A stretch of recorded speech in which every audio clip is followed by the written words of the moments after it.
Thank you. I appreciate. Oh, yes, the recording. I appreciate the wonderful introduction and the invitation to speak today. I love talking about this topic.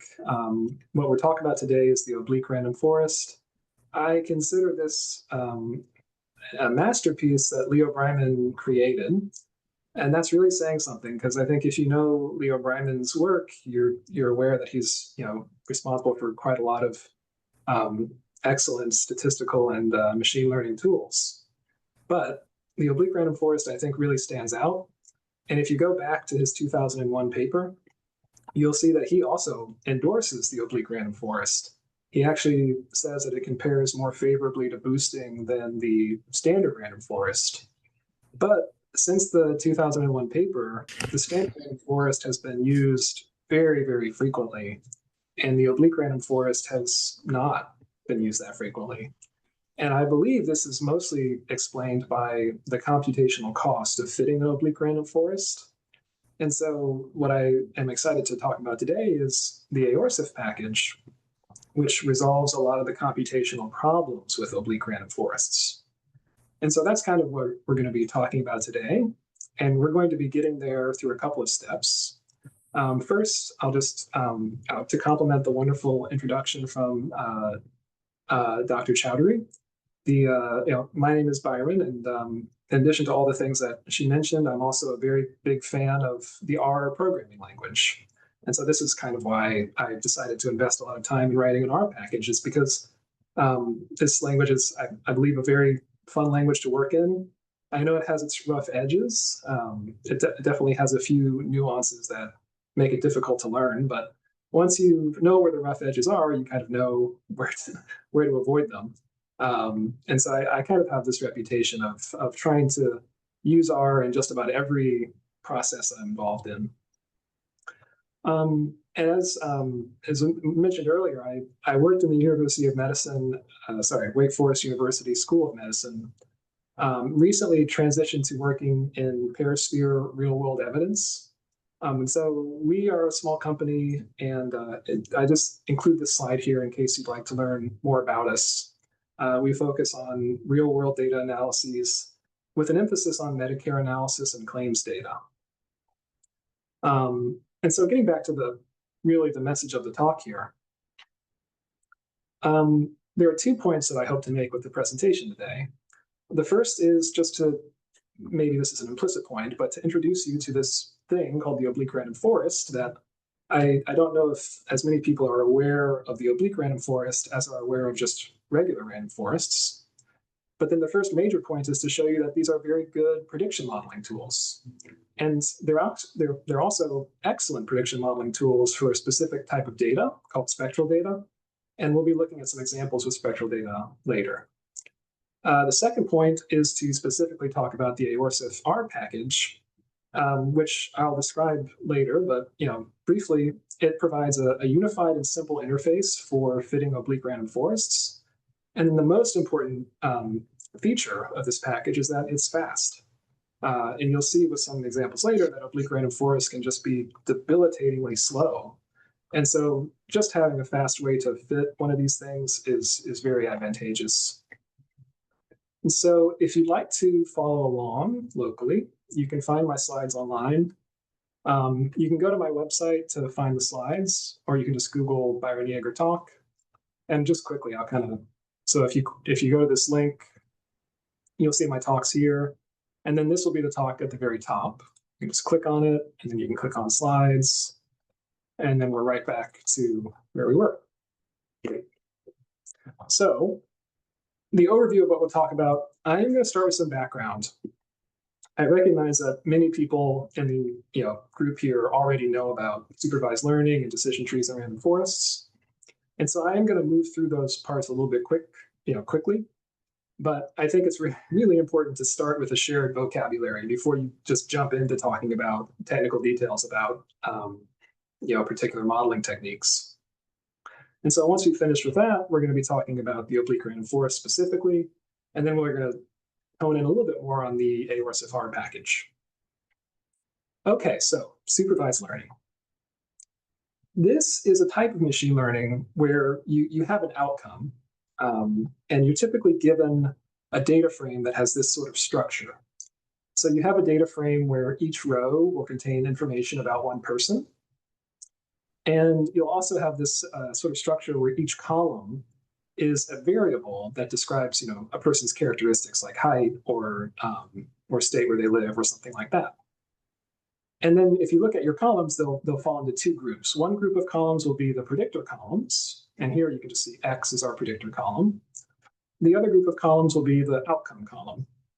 There has to be at least one outcome if you're doing supervised learning.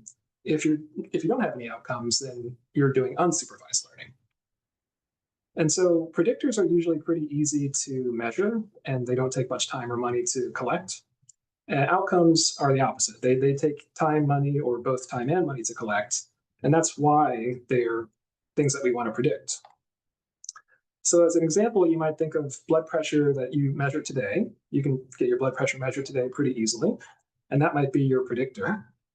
And then the outcome might be how much time is going to go by until the next time you have your blood pressure measured. And so that's something that's a little bit more challenging to measure. So the general problem statement for supervised learning is you're given information, which comes in this X matrix, and you want to use that information to predict the Y, the outcome variable. But the complicating thing is you want to be predicting Y for this new person who we'll call Bill. And Bill is somebody who is not in the data that you initially had when you created your prediction model.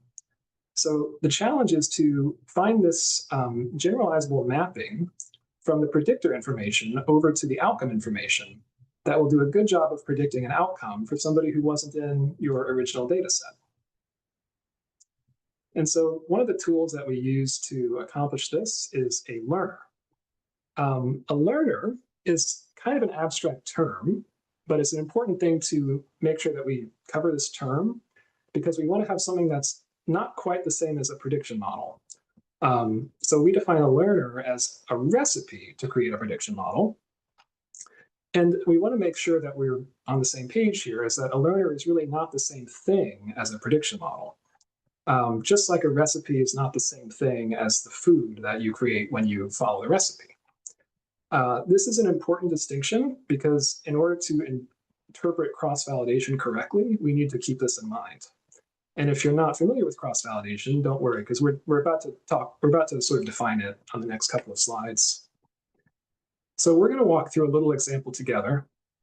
Here I've got some data, and I've plotted the data so that the y-axis shows the outcome, time until next blood pressure, and the x-axis shows the predictor, which is our systolic blood pressure values today. And we want to find a good learner for these data. We want to find a learner that when we apply it, will give us a prediction model that does a good job of predicting new data. For example, predicting Bill's time until next blood pressure. So if we were to fit, so let's just consider our first option here, learner number one. Learner number one has a recipe of finding the line of best fit. So we simply fit a regression and we get this line of best fit. And then we would apply this model to Bill, and Bill has a systolic blood pressure of 120. So our model's prediction for Bill is 7 months, right? So we use the learner to create a model. We use the model to compute a prediction. And if we knew the outcome, we could see what the error was, but we don't actually know Bill's outcome yet. So learner number two says, let's actually follow a different set of steps. Let's follow this step, which is to use a spline. And the spline will give us a nonlinear fit to these data. And that's really that's all there is to say about learner number two. Learner number three will also use a spline. And this spline will be more flexible than the spline that learner number two wants to use.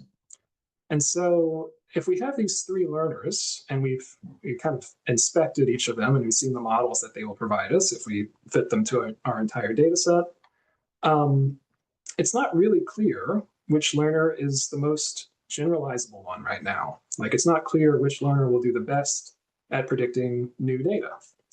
So this is where cross-validation comes into the mix.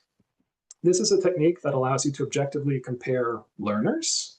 It is commonly misinterpreted as a procedure to compare models, but it really is comparing learners. It's comparing recipes to create models. And so the steps of cross-validation, step one is to hold out some data. You select this data at random, and you call it a testing set. And then with the remaining data, which you will call a training set, you'll apply each learner to create a prediction model. And so then once you have the prediction models, you'll apply the models to the testing data, right? So you'll be predicting the outcomes in the testing data. And then you can evaluate how accurate those predictions are. And you want to keep this in mind. Step one was a randomly generated step, right? So we randomly selected some testing data. And so to make sure that our results aren't really just overly influenced by randomness, we're going to repeat the process several times. Each time we hold out a different set of data as a testing set. And we finish the process by taking the average prediction accuracy for each learner and then making a comparison to say, among the 3 learners that we have, and you could have any number of learners here, but we just have 3 in our example, which learner has the best average prediction accuracy? So this looks a lot less complicated than it sounds. So we'll just kind of walk through how this process goes.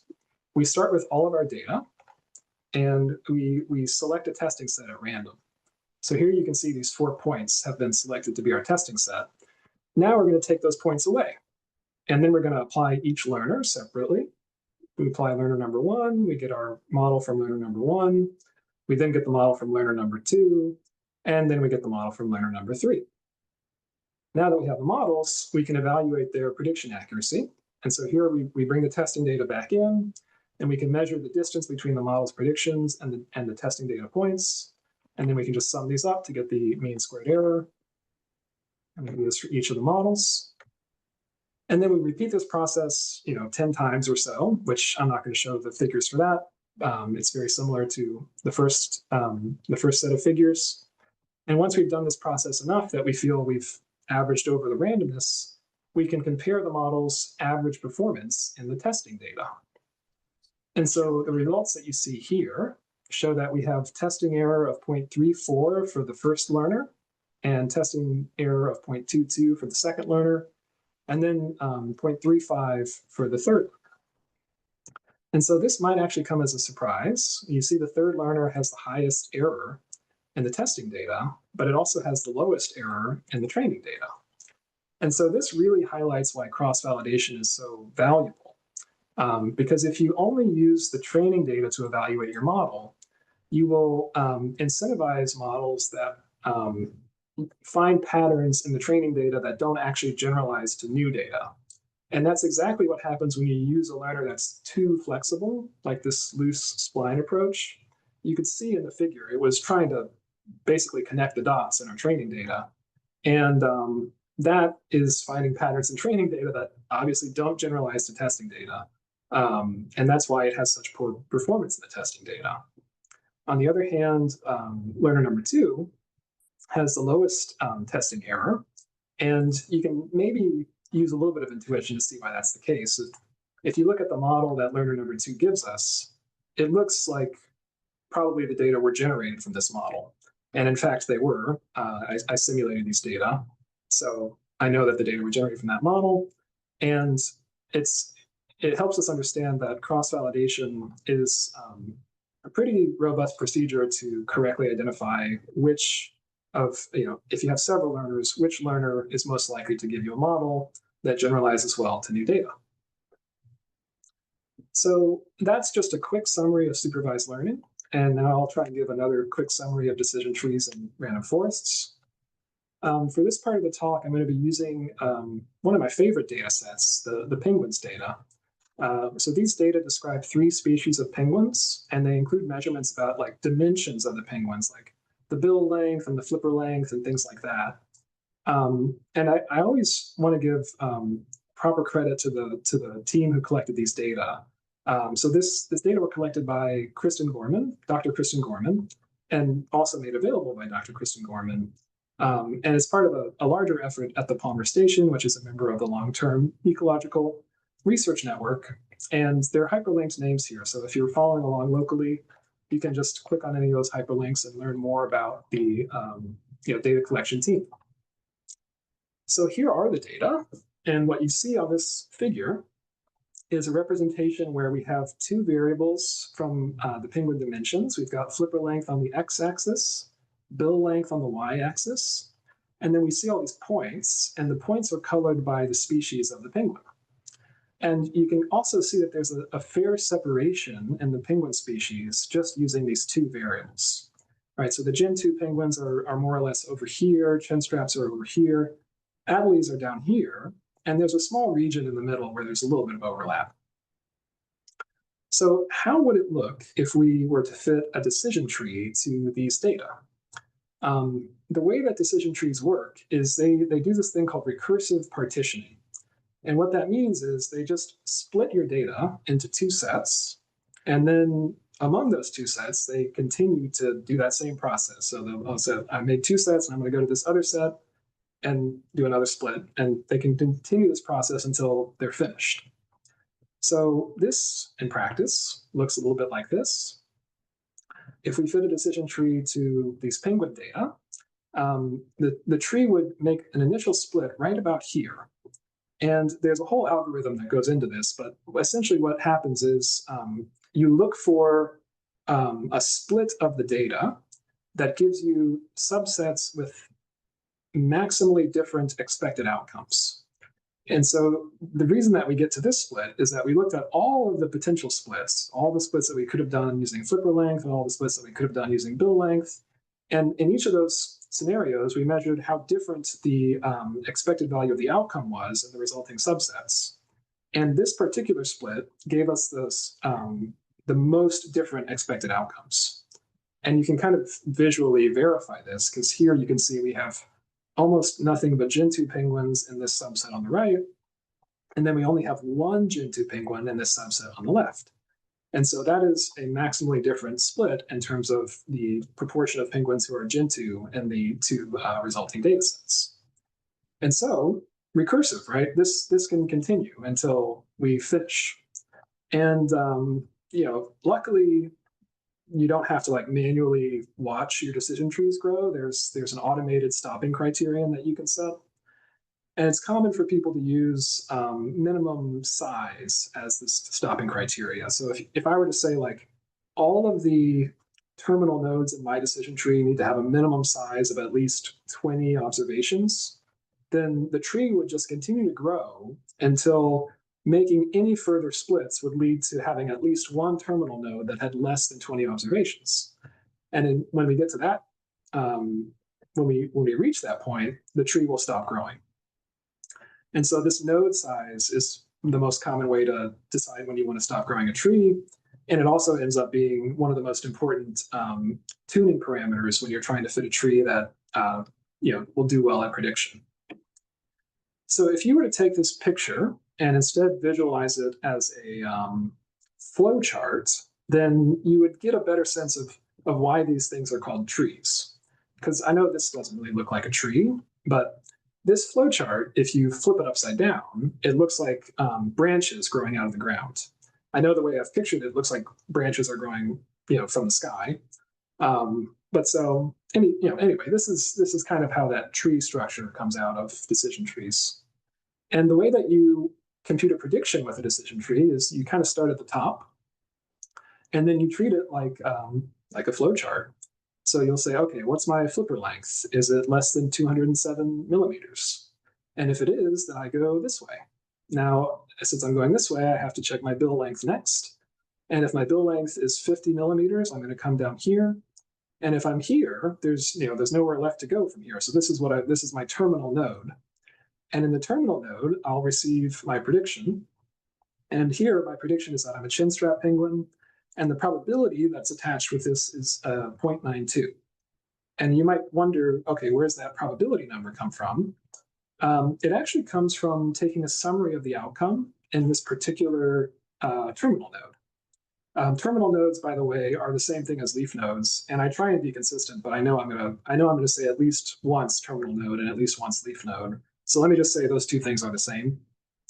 But in this terminal node, it's actually hopefully pretty verifiable that about 92% of the observations in this leaf node are chin straps. And that's why there's a 92% probability of being a chin strap penguin if you land in this leaf node. So taking all this together, this is, these are the primary mechanics of a decision tree. They're a very interesting non-parametric modeling technique. They have a couple of good things about them, right? They're very simple and intuitive, and you can visualize their predictions. And this is great. I mean, like, it's very hard sometimes to express in simple terms how predictions work if you're using a statistical regression model, whereas it's almost always easy to do with a decision tree. The other nice thing about decision trees is that they can capture conditional relationships. Like some predictors are only important if you're in a subgroup of the population, and decision trees are very good at finding those groups. But they have problems too. So regression is very good at modeling a linear relationship, whereas decision trees are not that good. Decision trees can very easily overfit their data as well if you allow them to grow too much. If they grow too much, they're just going to start splitting using these relationships that only exist in the training data and don't generalize that well to testing data. So next up, we've covered as much as we need to about decision trees. Next up, we're going to talk about random forests. So a very brief definition of a random forest is just a big group of decision trees that are decorrelated from each other. And we'll kind of revisit that term in a minute. Each tree in a random forest is, by design, fairly weak at prediction. And then, surprisingly, the average prediction from the random forest is very good. And it might not seem like this could possibly be the case. Like, how could you have a bunch of weak trees, and then if you put them together, they're very good? You can verify this empirically. So if you imagine we have an experiment where we have 5,000 independent weak experts. This is actually a typo. This should say expert rather than learner, which I think I might have, oh, that doesn't matter. So we have 5,000 independent weak experts, and we ask them a yes or no question. The reason we call them weak is because they're only right 51% of the time. And so that's not very good, right? You might prefer, if you really have an important question, you want to get the right answer, you might prefer to go with a strong expert who's right 80% of the time. And you might be very skeptical about crowdsourcing this to 5,000 independent weak experts. But because they're independent, you can view their majority as a binomial random variable. And so you can then calculate the exact probability that the majority of these weak experts is correct. And in fact, if you actually have 5,000 independent weak experts, the probability that the majority is correct is about 92%. So that's strikingly better than what we would have gotten if we just relied on one strong expert who was right 80% of the time. And so the key thing here is the independence. If all of these 5,000 weak learners were just completely dependent on each other, then their ensemble is not going to do any better than an individual. And so that's why when we fit a random forest, the goal is to create as many, a large group of decision trees that are as decorrelated from each other as we can. And naturally, we can't just fit a standard decision tree, right? We have to fit decision trees in different ways if we're going to have them be decorrelated. And so the approach that we do this in the approach that we take in the random forest is to give each tree a random subset of data. And it's often done in a bootstrap fashion. So like each tree gets this random subset of data that's sampled with replacement. But over time, this has, this was early on, this was like a key thing about random forest, but over time, this has been relaxed a little bit. It doesn't necessarily have to be bootstrapped. And the other thing is that when we're splitting our data, we will use a random subset of predictors. So instead of looking at both bill length and flipper length, if we're fitting a random forest, we might only allow ourselves to use one of those predictors when we're creating new splits in the trees. And this is counterintuitive because it's like, oh, what if the other predictor was better? We're making a sacrifice here. We're sacrificing accuracy of the individual tree in order to maintain decorrelation in the ensemble of trees. And it turns out that's a good move to make. It's a very good trade-off. So here you can see predictions from a single randomized tree. And this decision surface is clearly not good. You can see misclassified points, and you also probably guess like this sort of decision policy is not going to generalize well to new data. And this is how things should look with a single randomized tree. Now you're looking at a decision surface from 5 randomized trees who have had their predictions ensembled, which just means that they're averaged together, right? You take each tree gives you a prediction, and you take the mean. And this is looking much, much better. And now when we increase the size of our ensemble to 100 randomized trees, it starts to look actually very good. Noticeably better, in fact, than the standard decision tree that we fit before. And then finally, here's 500 randomized trees. This is the default for most software packages, is to use 500 randomized trees. And this is, obviously it's not that much different from 100 in this case, but this is kind of the minimum number that you want to have to get a stable random forest model. Okay, sorry for the yawn. So next up, we're ready to talk about oblique random forest, which is the main topic for today. But really, since we've already talked about random forest in general, the only new thing to discuss is what does oblique mean? So what we see here is an axis-based tree on the left and an oblique tree on the right. And we've already looked at axis-based trees, but what we didn't explicitly say was when an axis-based tree splits the data, it'll use a particular variable, like x1 in this case, and then it'll find this threshold right here, where it's going to say, okay, any observation that has a value of x1 above this threshold will go into this subset, and then any value with x1 below the threshold will go into that subset. And the effect of this is that we get these decision boundaries that are always perpendicular to the axis of the predictor, right? So this decision boundary based off of x1 is perpendicular to the x1 axis. With oblique trees, hopefully this is totally clear. With oblique trees, you don't have that restriction of perpendicular boundaries. You can draw a decision boundary that doesn't have to be perpendicular to any of the predictor axes. And the way this is accomplished is that an oblique split is sort of synthesized by taking a linear combination of the predictor variables. So we multiply x1 by a coefficient, and then we multiply x2 by a coefficient, and then we add those two values together, and then we use that sort of synthetic predictor to split the data. And the result of this is that we have these nice flexible decision boundaries. And in this case, I mean, just to be transparent, I drew this picture in like a PowerPoint sort of setting. So obviously, I drew it so that the oblique splits would do a much better job than the axis-based ones. But frequently in practice, you'll find data where oblique splits can do just a little bit better job of partitioning your sample into these cleaner splits of the outcome, right? Where you have all the orange points here in this particular leaf. So now these are just a couple of visualizations showing decision surfaces from a single oblique tree.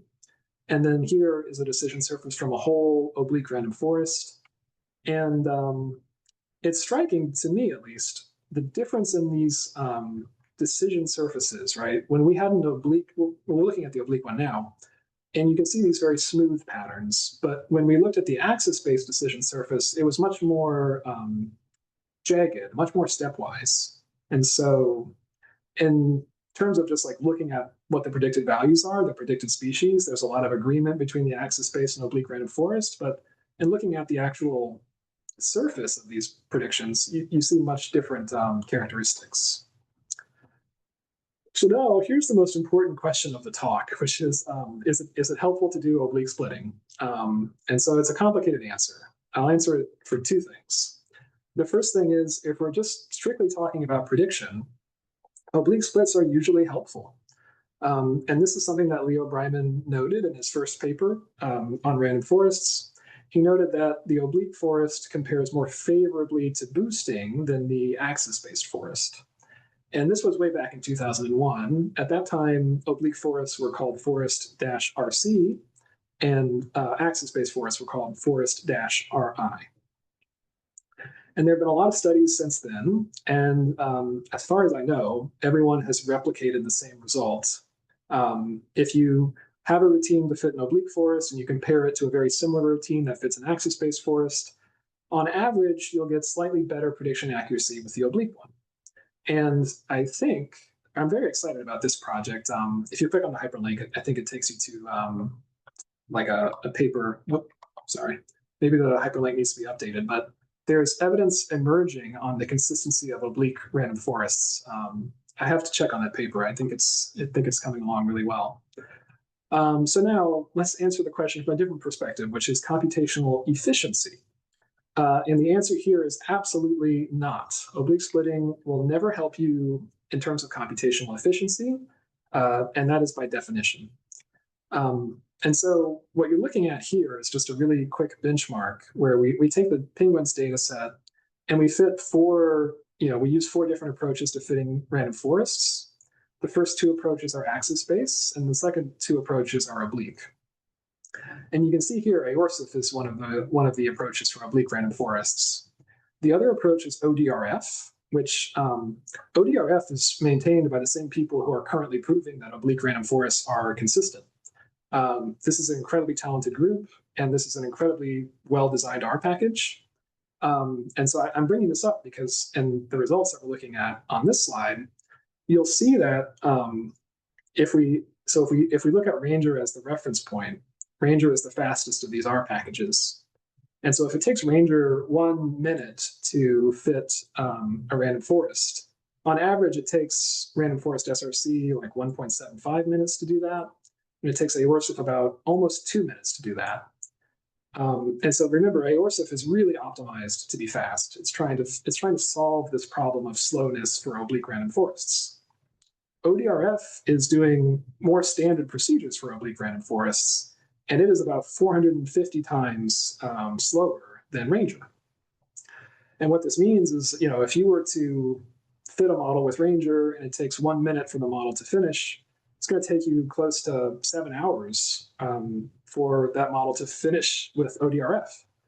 And that's tough because in a lot of modern machine learning pipelines, you're not just fitting a model one time, you're going through a whole cross-validation process that probably involves tuning too. And so you're fitting dozens or hundreds or even thousands of models. And so having that model take 7 hours is going to be like completely not feasible if you're wanting to run an entire pipeline. And so this is kind of a lesson that I learned a long time ago. I had another R package called Oblique RSF, which was catastrophically slow. And I just could not figure out why. I knew it had good statistical properties, but it wasn't being used. And I started to track downloads at this point from CRAN to see, like, okay, what are the popular R packages? Which R packages get used? And it became clear that it's the faster ones. Like the faster R packages will almost always be preferred unless they do something that's statistically just unjustifiably bad. And so if you look at the numbers here, these are sorted from most downloads to least downloads. And it's the exact same order that we saw when we looked at computational efficiency. So, I mean, it's obviously correlation is not causation, but I've convinced myself that this is a good explanation for what we see in these trends. So now we're ready to talk about the aorsif R package. So this is an R package I started working on a few years ago. It's undergone a lot of updates. Originally, it was just for survival. So it was just about creating random survival forests, which is why you'll notice, this RSF instead of just RF. I wish I could rename it at this point, but I think that would be too disruptive. And so it's gone through a lot of updates, and now it has this more concrete statement of need. Like I think it's pretty mature at this point.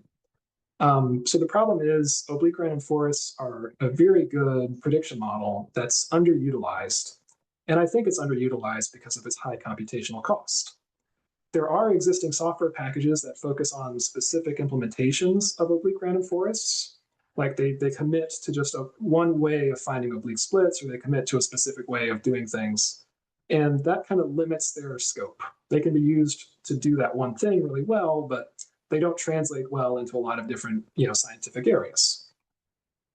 Aorsif has this goal of unifying oblique random forests. And so it does fit oblique random forests efficiently, but it also provides a lot of tools that allow it to be used in many different settings. So it copies the design of Ranger. I'm not going to sugarcoat this. I reviewed all of Ranger's like C++ code, and I spent a whole year sort of trying to rework it to work with the way that I wanted to fit oblique random forests. And that's the main reason why Aorsif is so fast, is because Ranger was designed so well that it translated very nicely to oblique random forests. It also supports survival regression and classification, and it supports custom functions for oblique splitting. This is cool because if you like oblique random forests and you have a cool idea that you want to test out, you can just write an R function to do the idea. Writing an R function is a lot less complicated than like designing a whole C++ backend to test your idea. And then you can use Aorsif to see if it's a good idea. And of course, it'll be slower because it's using your R function, and the R function isn't going to be that efficient, but it's a much faster way to see if your idea has legs. And then the last thing is Aorsif is now supported in both tidy models and MLR3. All the engines for regression, classification, and survival are working in both settings. And so if you prefer working with one of those ecosystems, then Aorsif should just plug right into what you do. But if you do use the Aorsif package as a standalone tool, it has nice routines that are fast for computing variable importance and partial dependence as well. Excuse me. And so now I like to keep this here because this is just a little peek into what makes Aorsif fast, in addition to like good code design. There's this accelerated version of an oblique random forest. And so when fitting an oblique tree, it's often the case that you'll kind of fit some type of model to find your linear combinations of predictors. So for example, if you're doing a survival tree, you'll fit a Cox regression model, and then you'll use the beta coefficients from that regression model to give you back a linear combination of the predictors. And then you can make an oblique split. And so when I was in the early stages of development for Aorsif, I was sort of playing around with this, and I realized, if I just do one iteration of this procedure that fits a Cox regression model, it has to iterate until convergence for a statistical analysis. But I could just do one iteration if I'm finding an oblique split, and that would make it a lot faster. And that's, I think, at first I was just like, okay, this is not going to have legs as an idea, but I'll play around with it. Then later, when I was doing more formal analyses, I started to realize that you can just do one iteration inside of this internal Cox regression model and get back coefficients that are, usable. They're usable for finding an oblique split. I just want to be clear. They're not usable for inference. You never want to do inference with just like one iteration of a statistical regression model. But in terms of just finding a split for your oblique tree, they're totally usable. And it's much faster if you just do one iteration. And so I did this very kind of formal analysis where I benchmarked the oblique random forest when we're fitting regression models inside of the forest using as many iterations as they need, which is the standard approach. And I compared that to this accelerated approach where we do just one iteration and then we move on. And I was really surprised. This analysis basically showed that the prediction accuracy of the two approaches is practically equivalent. And so that's why, after doing these tests, I decided I would make this accelerated approach the default, because it's drastically faster. It's 2 to 3 times faster than going through all the iterations that you need, and there's no loss in prediction accuracy. So that's just kind of a peek at the design of Aorsif. And if you ever use the R package, you'll see like when you fit a model, the default version is this accelerated model. And that's what accelerated means. It's just like we're being very quick with our internal modeling to find oblique splits. So next up, we are going to finally, I kind of covered all the back-end stuff. So now we can actually do some demonstrations. The first thing I want to show is what a spectral data set looks like. And this is a data set that lives inside of the model data package. It's called MEETS. If you're, you might be able to guess, like the topic of this data set is meat. So it's really the composition of meat, though. So each row here is kind of giving the amount of protein in a sample of meat, and then these predictors, x1 through x100, are these are spectral predictors. They're very highly correlated. Like you can see that they're correlated just by looking at the values of them. And there's a fairly large number of them. There's 100 in this data set. And so the task here is to find a nice mapping from all these X variables onto the protein column. I'm not going to go through this slide for time's sake, but it's just providing details on the data set. So now if we were to apply the aorsive package here, this is just using base R code, right? So we create a training data set, a testing data set, and we create two fits, one with aorsive and one with Ranger. You can see that the fits are both being done on the training data. And then we're going to predict the outcomes in the testing data using both of these models. And what we're going to do is it's a continuous outcome. So we're going to measure prediction accuracy using the R-squared statistic, right? So a higher value is better here. And when we look at the R-squared statistic for the aorsive predictions, it's close to 94%. And if we look at the R-squared statistic for the axis-based random forest predictions, it's a little bit less than 0.7. This is a big difference. Okay, so don't expect this to always see this big of a gap. This is an example where spectral data are used, and this is a spectral data set where oblique random forests do phenomenally well.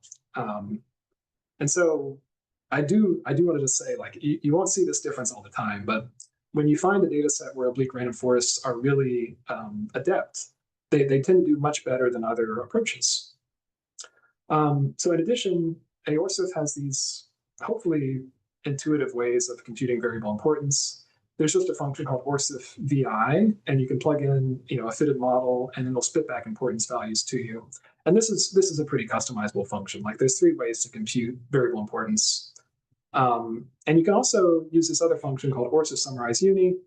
And this attempts to give you the same type of output as you would be used to seeing from like the summary function on a regression model. Of course, since aorsive is a non-parametric model, we can't really tell you about parameters, but we can tell you about expected value of predictions for a representative amount of values of a particular predictor. So like here, we're using orsif summarize uni, where it's saying, just summarize one variable for me, please. It'll summarize the most important variable. So it always gives you the variables in rank of importance. And then it tells you what the expected prediction is for different values of those variables. One of the features that I like the most about aorsive is it can look for pairwise interactions. Although I like this feature a lot, it can also get very computationally expensive. So what I recommend doing is find the most, 5 most important predictors or 10 most important predictors, and then look for pairwise interactions among that smaller set. Because this will scale terribly. It's looking at all the possible pairwise interactions, and it scales terribly the more predictors you have. But then when you run this, you can see that you get back this data table that tells you where the strongest interactions appear to be. Right, so we appear to have found an interaction between x29 and x14. And it also comes with this little data table that you can use to plot the expected values of predictions here. And so sometimes you'll actually be able to find interactions with this tool. Here you can see a plot with x29 on the x-axis, the expected change in prediction on the y-axis, and the color of the lines is dictated by x14. So you can actually see that the relationship between x29 and the predicted value changes based off the value of x14. And so this is kind of a textbook definition of an interaction term. And over here, this was the interaction that was ranked second by aorsive. This one, the evidence isn't quite as strong here. Like you can see that these lines are all very distinct with different slopes. And then over here, you can see the lines not quite as distinct. And this is not something that I would say has been thoroughly tested, but something that I often do, just my own personal use of aorsive. Sometimes if I'm not sure if aorsive really found an interaction, I'll just use a linear model to investigate it. And so I'll fit a linear model where these 2 variables interact, and I'll use splines to give them some flexibility. And then I'll do a test and see, okay, well, what would the interaction be if I tested it in a linear regression model? Would it totally not be detected, or would there actually be some signal there? And so in this case, we do find some for 29 and 14. So now we've done one spectral data set, and I'm going to quickly do a second one. This one comes from model data 2, another model data package, and it's much larger. So it's got almost 7,000 rows, and it has a total of 550 spectral predictors. This data set was actually published at a challenge, like a prediction modeling challenge. And I'm so sad that like at this point in 2019, I had not made a ORSIF, but I really wish that I could have tried it out for this particular challenge. I'm going to run a much more involved benchmark here. And there's hyperlinks throughout this slide because I could never describe every detail on this slide or within the time limit of the talk. But if you click on any of these details, they'll just take you to a GitHub repo where you can see all the code that was used to do the benchmark. So basically, we're going to compare 6 learners in addition to a ORSIF, and we're going to allow each learner to have its own tuning process so that we're getting the best possible learner that we can. We're going to also consider 16 different ways of pre-processing the data because spectral data, the issue with predicting spectral data might just be that it comes in a bad form. So there's many different ways that you can pre-process it. And we want to make sure that we cover those bases. Now we're also going to include an option for each learner to use variable selection because spectral data may have a bunch of predictors you don't need. Like it could just be 2 or 3 predictors that matter in this big group of like 550 predictors. So we're trying our best to give every single learner all the tools it needs to do a good job with these data. But even when we do this, and this does make a big difference, like learners do much better when you give them this amount of tools to explore using. Even when you give the learners all the tools that they need to do a good job with these data, oblique random forests are just really, really hard to beat here. And again, this isn't how things always are. In general, oblique random forests are just as good as any other learner. They might be a little bit better than axis-based random forests on average, but it's not a huge difference overall. But in spectral data, they can be especially good. So let me just wrap up. We've talked today about oblique random forests. We've sort of covered that they're good at prediction, and they're excellent tools for spectral data. They have a major limitation, which is their computational cost. ORSIF attempts to resolve this problem, but in addition, it also tries to provide a very unifying interface so that you can fit many different types of oblique random forests. There's also kind of an implicit goal in the code to make things simple. The design of ORSIF is one where you should be able to use standard tools like pipes and things like that, and it's very, very thoroughly documented. Like I spent a lot of time during the pandemic just sitting at home, rereading my documentation and looking for typos. And there's quite a lot of online documentation that you can go to learn more about. So I just wanted to finish by saying thank you. It's been great to present here today. I loved chatting about this topic, and I really appreciate the invitation to be here today. And I also just want to recognize it's a lot of work to organize these events and bring everybody together. So I just wanted to say thank you to the team who manages this. Oh, and yes, now questions are very welcome.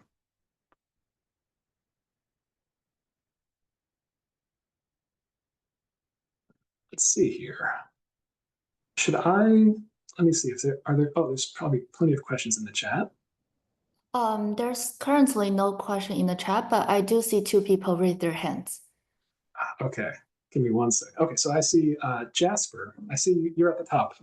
Would you like to ask your question first? Yeah, I would love to. I did want to note that on my end it says chat disabled, so I think that participants weren't able to type questions during the talk. I understand. So first of all, I wanted to say thank you for the work that you've done on AORSIF. This is really exciting, and I look forward to using this in my own research. Thank you. I had 2 quick questions. The first is actually related to that. Is there a particular publication or anything that I should cite if I do use it in my research? Oh, that's very nice. I do have a publication that I've put together it only covers the survival part of aorcif. If you use it for classification and regression, like if you use aorcif for that, you can just cite, so there's two publications. There's one in Journal of Open Source Software,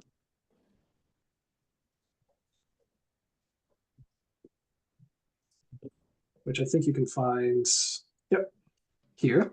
And so this is a good one to use if you just use aorcif for any particular purpose. And then, so let's see here. Can't remember if it's journal publication.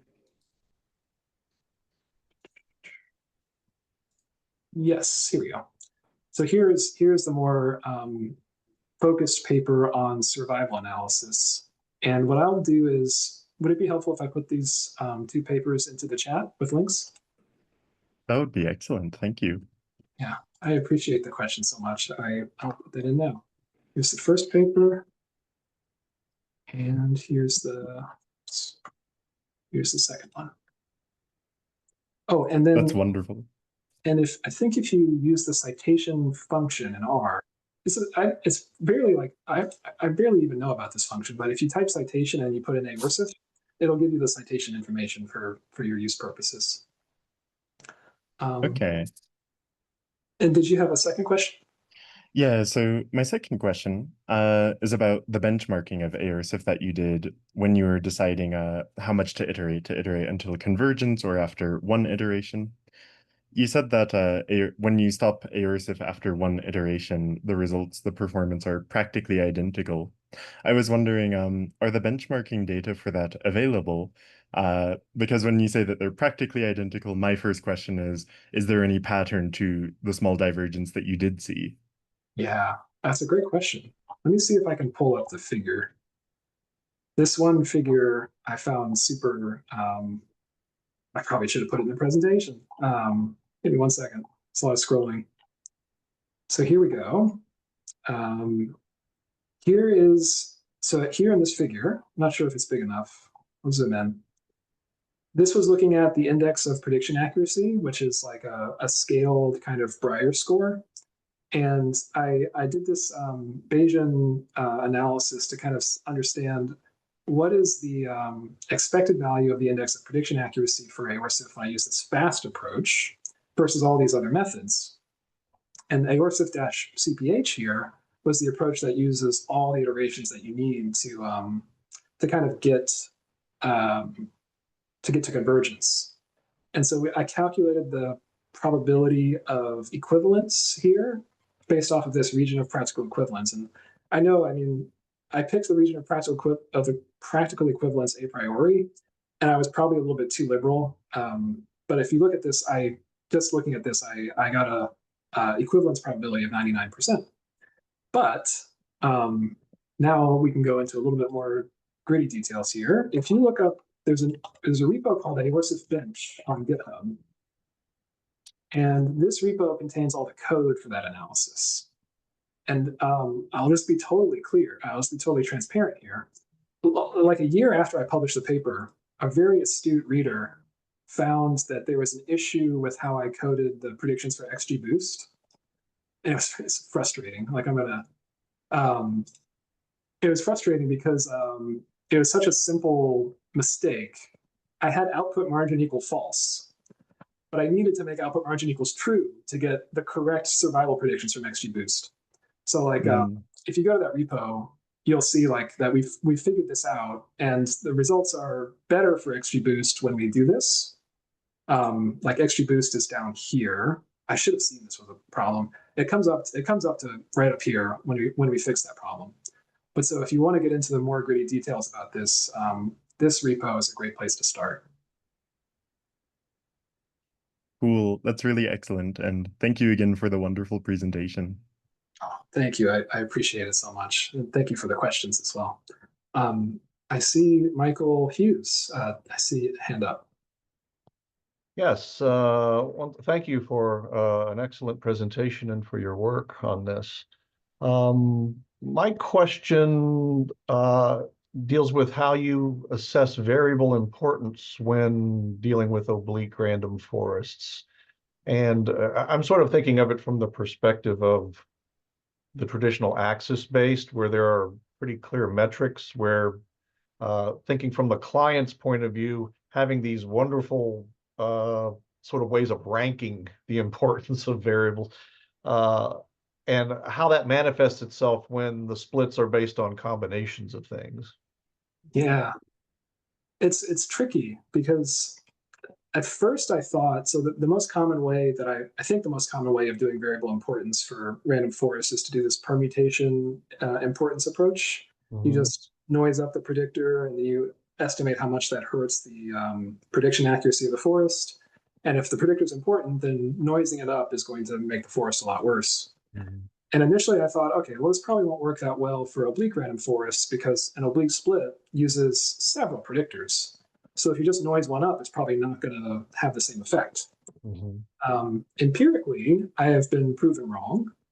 I've done a little bit of work on random forest variable importance methods. I think it's discussed. Oh yeah, so we discussed variable importance in this paper that delves into the survival component of aortif. And so my original thought was like permutation importance won't be that good. And there's also, what's the other type of importance? There's permutation importance. I can't remember. So I know there's 3 types, but I'm forgetting the third one right now. But I wanted to say that there is one type of importance that can only be computed for oblique random forests. And it was actually developed by this author. So this paper from Dr. Minzy discusses oblique random forests, and it introduces this method of variable importance. I'll put this in the chat. And I use that method in aorcif. And I want to respect everybody's time, so I'm not going to give like a full explanation of the mechanics, but basically it takes p-values for all the predictors, and then it says, okay, if a predictor is often getting a low p-value, it's probably an important predictor. And so empirically, I thought like other methods might do better than that, but it turns out that method does incredibly well, and it's also very fast. And so that one is called ANOVA importance in aorcif. And it's the default because it's fast and it also seems to work very well. Yeah, thank you for that. All right, so thank you. No problem. Do we have any other questions? I will double check. Yeah. We have some questions Oh, in the yes. chat. Here we go. Okay, I am going to start at the top. I understand, I know we're a little bit over time. I understand if people have to go. I'll stick around and just answer all these questions before I sign off. Okay, so the first question is from Dagyu. Number 1, does aorcif work well when the data include both binary and continuous variables? For example, sex or smoking? Yeah, that's a great question. I believe axis-based forests are very good at handling categorical predictors just because they focus on one predictor, right? So if a categorical predictor carries a lot of signal, then the axis-based forest is very good at leveraging that signal. Now, oblique forests can also use categorical predictors, but they might not be as effective at using those categorical predictors because you can imagine like the smoking status one might get lumped into a regression model with some other predictors like age and sex. And then the regression model gives you back these beta coefficients, which you use to create a linear combination. And so if the smoking variable is super important, it's almost like getting, you have all these other variables that are like pushing it down in a way. And so while oblique random forests can definitely use those variables, they might not use them as effectively as an axis-based one does. But then when you think about continuous variables, oblique random forests are much more equipped to use those. And then question number 2, does this package offer parallel computing? Yes, it does. Yeah, it does. It did. I did lose a lot of hair in that process, and I did have to heavily rely on how parallel computing was done in Ranger. But yes, we do multi-threading in aorsif. Next question comes from Alex. Does aorsif require a C compiler? I think so. I know, when you install it, sometimes when you install an R package, it'll say, oh, do you want to install this from source? And aorsif is one of those R packages. And it does use code that specifically requires C++14. So if you don't have a compiler that's compatible with C++14 or later, it'll throw an error and say like, I can't install here, which I'm sorry about. I apologize if you find yourself in a situation where you don't have access to a C++14 compiler. It's just something that I needed, ironically, in order to do the multi-threading. So I'll just go on to the next question. Can oblique splitting be applied to boosting too? Yeah, it absolutely can. I've kind of thought about this. I really don't have the time to put that idea into code now, but I think it's a great idea, and I think it could be a really interesting project. Michael Hughes, I see your hands up again. Did you have another question? No, it just stays up, I guess. Oh, I lowered the hand, sorry. So. Oh, no problem at all. Thanks. All right, so now the next question comes from Andrea. Andrea says, first of all, thank you for the talk. Thank you, I appreciate that. I have a question regarding how the splits are built at each node, particularly in regression or classification tasks. When constructing the hyperplane, say using a linear model to estimate the beta coefficients, how do you handle the intercept term? Is it included in the split criterion or treated separately? That's a very good question. Either you really understand the technical details about how this works already, which I think you do. I think that's probably the best explanation for that question. So I'm kind of going off memory here, and you can double check this in the C++ code for aorsif. But what I think I do is I think that an intercept term is included when we fit the model, but then we don't necessarily have to save that intercept term in the model's data. So when you're dropping new predictors down, oh wait, no, we would have to save the term. So I can't remember whether we use the intercept term or not.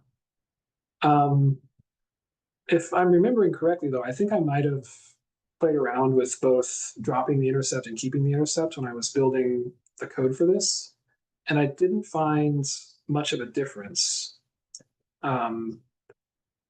So in short, I don't think it has I don't think it plays a huge role in like the stability of models. So I think it's a decision that can be made in either direction, and you'll be safe. So feel free to ask a follow-up question if that wasn't a good response. So I'll go on to the next one though. So the next one is from Luca. Can optimized oblique splits reduce the depth of the trees? Yeah. And this is one of the reasons why I think in smaller data sets, oblique random forests can sometimes do better than axis-based random forests. And I don't know if it's really because of the oblique split as much as it is because an oblique tree can get a good partition of data with fewer splits than an axis-based tree. Like going back to my slides for just a sec here. I've opened up too many tabs, sorry. So like in the figure here, so like here, you can see how like if we wanted to, we could make a lot of axis-based splits and we would eventually get to a good partition. But that would mean we grow the tree very deep, which can often lead to overfitting. And so oblique splits can sometimes be more efficient here in that they can get a good enough partition, but they only need a few splits to do it. So this can definitely reduce the depth of trees, and that can often make it so that the trees are less likely to overfit. And they also have more stable predictions in their leaf nodes. And so, yeah, and this doesn't make quite as big of a difference with larger data sets, though. All right, moving on. Next question is from Dennis. Spectral data reminds me of functional data analysis. Any comparison or thoughts on oblique random forests versus scalar on function regression? Ooh, that's a good question. I haven't actually heard about scalar on function regression. I might have heard about something similar, but I haven't really dived into that particular thing. A comparison there would be very interesting, especially so if scalar on function regression is really suited for spectral data, it might be the case that it works better than oblique random forests, or they could be similar, or oblique random forests could be better. But given that I've really described oblique random forest as a great tool for spectral data, more information about like how does it do in comparison to other tools designed for spectral data would be really helpful. And I apologize, I haven't actually done that myself. That's definitely a gap right now. Oh, and then, okay, so the next question is actually more of a hint. This is from Jasper. The impurity importance is the main other method that is used. And I don't actually have an impurity method in Aorsif, but I think it's similar in spirit to the p-value importance method that Dr. Minzy developed in like 2014 or so. And that method is called ANOVA importance in Aorsif. All right. And now we have a couple of chat messages that are expressing thanks for the talk. I appreciate those chat messages because if you ever present in Zoom, you always wonder, like, I wonder how that went. So I appreciate these messages. And now I have a question from Scott. Is each oblique split just doing linear discriminant analysis when the response is categorical? Could you generalize that, for example, using splines instead of straight lines? This is really touching on something that I think like you have all this complexity that you could imagine when you're thinking about how do I make an oblique split. So the first thing is just to answer the first question. I coded sort of a logistic regression routine when I was preparing Aorsif's routines for classification trees. And it may not be the best thing that I did, but for handling like outcomes with more than two categories, I sort of like still use logistic regression, but when I do a split, I think I'm going to split for this category versus all the others. And that allows me to save a little bit of efficiency, save a little bit of complexity in my code and just use the same logistic regression tools in two settings. I have found though that for outcomes with more than three categories, Aorsif doesn't do as well as I thought it would. And so it may be a better idea to actually write more routines that could be used for those types of outcomes. And so like putting something together that would do linear discriminant analysis would actually be a good use of time. And now the second part of this, could we start to do decision surfaces that are based off of splines instead of straight lines? I don't think so. I don't know if maybe. It's not, I'm not like seeing a clear picture of how I would implement that at the moment, but that doesn't mean it's not possible. It might take a little bit of thought. But one thing that could certainly be done is like in your regression models that you fit to find the linear combinations of predictors, you could start including spline terms or polynomial terms. And so like, even though random forests can kind of model nonlinear relationships, using spline terms inside of these internal regression models might be able to more effectively capture those, particularly if the data set is small.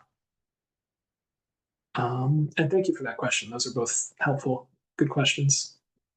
And then the next question about the recording. And then next question comes from Greg.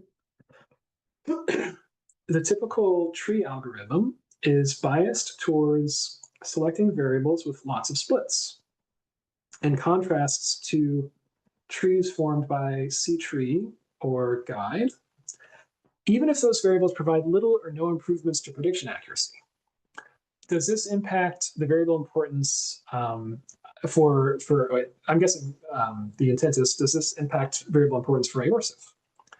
I don't think it does. And I think the reason is when we have a categorical variable in aorsive, we'll first sort of I don't know, maybe I'll describe this and you can certainly disagree and we can have a discussion. So if a categorical variable has k levels, we'll sort of just one hot encode it or reference code it actually. So we get k minus 1 columns. And those k minus 1 columns are just indicators, right? So they're zeros or ones. And so those k minus 1 columns then just become continuous predictors in our tree fitting algorithm, which means this is where you may disagree, right? So this categorical variable has a higher chance of being included compared to a continuous variable. Continuous variable is just one column. The categorical variable is k minus 1 columns. So it might get used more frequently than a continuous variable does. But the reason I don't feel too concerned about it is that while it might get used more frequently, it still may not carry that much signal. So its coefficients in the linear combinations may be low. And if its coefficients are low, then it's not going to be an important predictor according to ANOVA importance, and it's probably also not going to be an important predictor for the others. But yeah, I think it's not like I don't have a proof to back that up. I have my intuition and some informal experiments, but there could be bias there. I don't think there is, but there could be. So then the second part of this is if the answer is no, and if unimportant variables are removed from the model, then does the accuracy improve? I think so. I have a function in aorsive that does variable selection, and it does recursive feature elimination. So basically, you fit a forest, you compute the variable importance using out-of-bag predictions, you remove the variable with lowest importance, and then you repeat until you've basically gone through the whole cycle of removing variables. And you get down to just a minimal set of 2 or 3 predictor variables. And then you can make a plot that shows what was the out-of-bag prediction accuracy of the forest as we remove variables one by one. And often there's a maximum that you see. So it's 2 variables, we have low accuracy, 50 variables, we have low accuracy, but in between, when we had 15 variables, we saw a peak in the expected accuracy of the forest. So yeah, so I think two things. I think we're okay in bias from categorical predictors. I would welcome a paper showing that the method is biased, though. This sounds funny, but those papers tend to get cited more than papers that show that things are doing well. So plus it would allow us to correct the bias, and so that would be a good paper to see. And the second thing is we have routines to do variable selection, and oftentimes when I've used that function, it's been helpful in practice. So I think the answer is that accuracy improves if you use variable importance to guide variable selection for oblique random forests. Okay, and this is the last question. I see there's still people in the chat. I really appreciate you guys staying after. I hope all my answers have been good, and if not, you can certainly email me if you'd like to talk more. So the last question comes from Andrea. Did you try any regularization or variable selection to build the hyperplane? If this is the case, did you find an improvement in predictive performance? I love this question. The first one, so the first R package I made to do this was called Oblique RSF. And, oh, not Andrea, it's probably Andre. I'm sorry, I've been mispronouncing it. But the first R package I made was actually built on using GLMNet to find the hyperplanes. So GLMNet applies penalized regression, and the reason I used it was because it's fast and it's so easy to use, and it did a great job. It was just it was slow because I was using an R interface to interact with GLMNet, and that's why it was slow. But it did a great job of prediction accuracy.